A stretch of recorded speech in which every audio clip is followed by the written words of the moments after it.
Baik, selamat pagi, siang, sore, dan juga malam. Kenalkan nama aku Galang Imam Noval dengan NNP akhir aku 501725109 dengan asalku sendiri itu dari Bandar Lampung. Dan ini untuk KTM ku juga yang terlampir. Oke, jadi di sini aku akan ngebahas tentang soal yang nomor 9 ya. Jadi untuk soal nomor 9 sendiri itu adalah jelaskan mekanisme geologi yang menyebabkan terbentuknya batuan metamorf, terfoliasi, dan juga non-foliasi. Nah, terus kita berikan contoh dari batuannya secara runtut atau secara struktur lah. Jadi, aku akan ngebahas terfoliasi dulu. Kalau misalnya kalian mau ngelihat terfoliasi atau non foliasi di batu metamorf itu sebenarnya cukup gampang karena emang bisa kelihatan oleh mata kita sendiri. Nah, kalau yang terfoliasi itu kan biasanya ada batuan metamorf yang ada jalur-jalur atau lintasan-lintasan seperti itu. Dan kenapa bisa terbentuk eh, batuan metamorf? Aku akan ngejelasin ini dengan hubungannya di mekanisme geologi.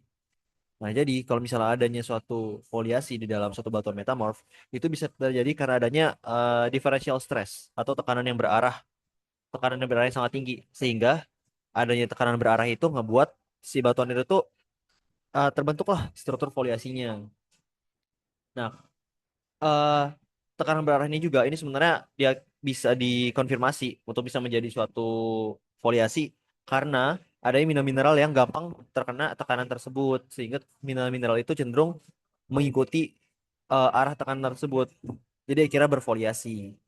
Contohnya dari metamorfisme foliasi itu adalah suatu batuan kayak ini nih, kalau misalnya kalian nyadar kayak ada struktur dari plate, terus ada juga dari ada slide plate, gneiss sama skis. Nah, itu sendiri itu adalah batu-batuan yang memiliki foliasi. Lanjut kalau misalnya yang tidak ada foliasinya, itu cukup mudah. Seharusnya kalau misalnya yang tidak ada non foliasi itu bisa diakibatkan karena mekanisme metamorfisme kontak. Nah, yang sudah aku jelasin juga kalau misalnya metamorfisme kontak itu sendiri, itu tuh metamorf yang terbentuk karena adanya suhu atau tekanan yang tinggi, suhu atau panas yang tinggi seperti itu.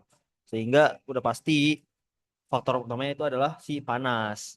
Nah, akhirnya ngebuat batuan-batuan ini itu akhirnya tidak ada foliasi. At least tekanan yang dikenain ke batu metamorf itu lebih kecil daripada suhunya gitu. Jadi karakteristiknya lebih ke suhu. Faktor geologinya apa atau mekanisme geologinya apa itu karena tadi metamorisme kontak tersebut. Untuk contohnya, contoh itu seperti ada hornfels, ada marble, ada kuarsit. Nah, yang batuan yang itu benar-benar gak ada foliasinya deh. Benar-benar kayak butiran-butiran aja gitu.